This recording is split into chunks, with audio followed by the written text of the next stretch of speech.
My name is Castas Wanjala, the Bishop of Gospel Lighthouse Church. I'm married with one wife and 5 children. I'm having 2 boys and 3 girls. Also, in the ministry, I have 311 churches in East Africa, running Kenya, Tanzania, Uganda, and Sudan. And we are also moving to Burundi by the end of this year. So in these churches, our focus is to reach the people, because we know that in Africa people are hurting, people are having problems, people have no hope in their lives. So our major task of having churches or opening churches all over in the villages of Kenya and Uganda and these other nations is to reach the hurting people, to give them hope so they can be able to live a life of hope and they can have faith in God. Because most people are having hopeless lives because they don't know what next. And as you know, Africa, people are having many problems, economical problems, tribal problems, and the war that people have been killing each other and fighting from every place. But our aim is to reach these people. When they're hurting, we reach them with the love of God and just preach to them so they can change their lives and focus and just trust living in God.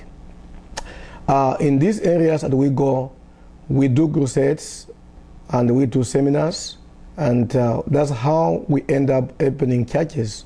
Because unless we go with a crusader place, it's not easy to open a church there. So we go to a place where there's a need for the people to be preached to, where the gospel has not reached. We go there with a crusade. And when people get saved, we establish a church there. We're opening 2 churches every week, the places we go. So that we are looking forward to have 400 churches in this year before we close to another year. So we just thanking God for this happening in the country, because people are hungry and the people are just after the word of God. So they have seen the changes, because they have seen that when they get saved, there are changes in their lives. And when they get saved, God always touches them and makes them to look new people in their lives. Also in the area of preaching the gospel, we aren't only just preaching the gospel, but we're also reaching people to make sure that we meet the needs of their lives. We have projects in the ministry, and these projects we're having the 4 medical clinics in Kenya, and one of the clinics is in Nairobi, and others are in the villages of Kenya. Somebody might ask, why do you have the clinics? You are preaching the gospel. Yes, we are preaching the gospel, and we have got the sick people too. And also we have people having AIDS. And we need to have a place where they can go and be treated, and also to go and be tested. In our 4 clinics, we have what we call VCT. The VCT is a place where people come and have the counseling and be tested so they can be established whether they have AIDS on them or not.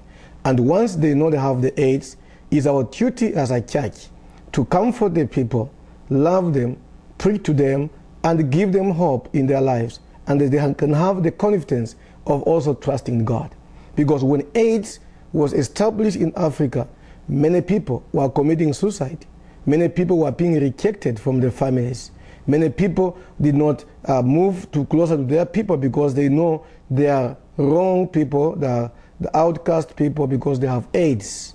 But what we are trying to do is to teach people, understand, these are the people just like us who are living with AIDS. We need to love them, and we need to give them hope of their future.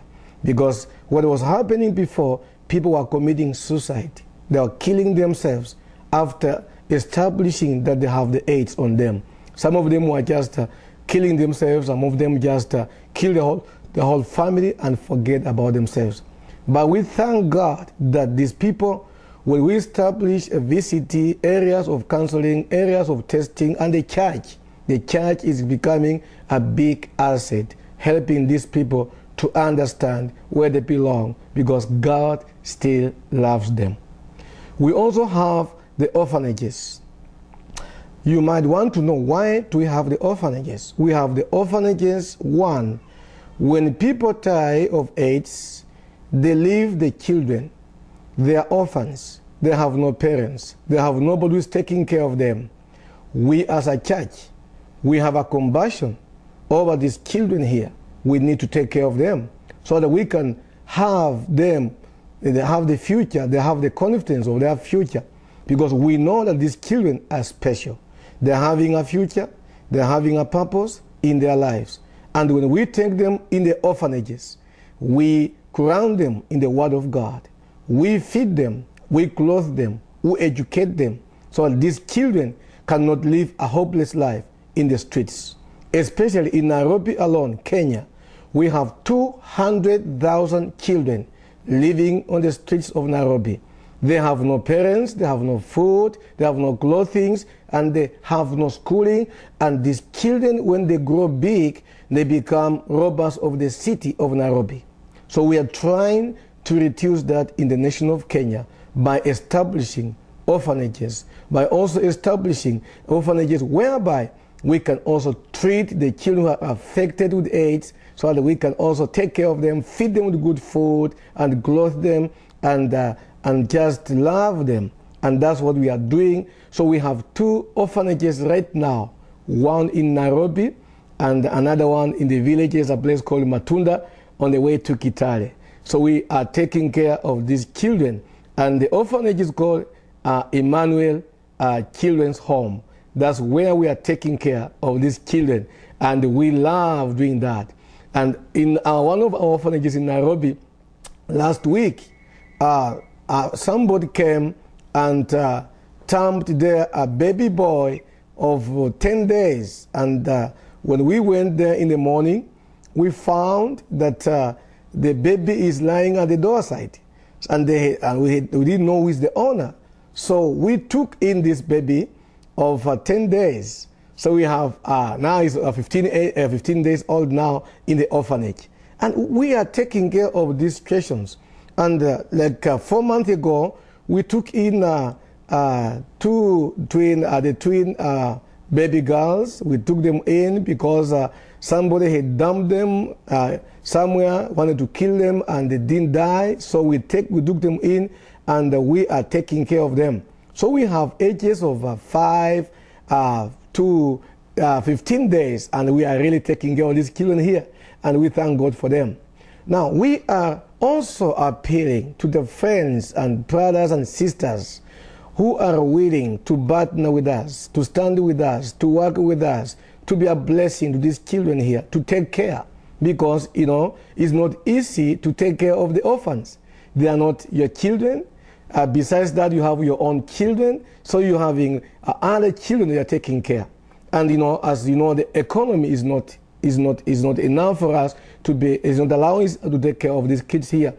But we appeal to brothers and sisters who are having same mind, same vision, who can stand with us and partner with us so that we can be able to take care of these children so that they can also fulfill their future life. And as you know, we might be having presidents, and we must be having even the doctors and having pastors, preachers from these orphanages that we are having. So we call upon you, sisters and brothers, from all over the world. Please come over. Let us partner together. We do the work together. We want to build a wonderful facility that we can really just take care of them. We want to build a place where we can be fitting even others who will be going back to live with the people, so that we can just have a place of joy, educating them, schooling, and also teaching them the Word of God so they can be able to serve with others. Thank you, and we love you. God bless you.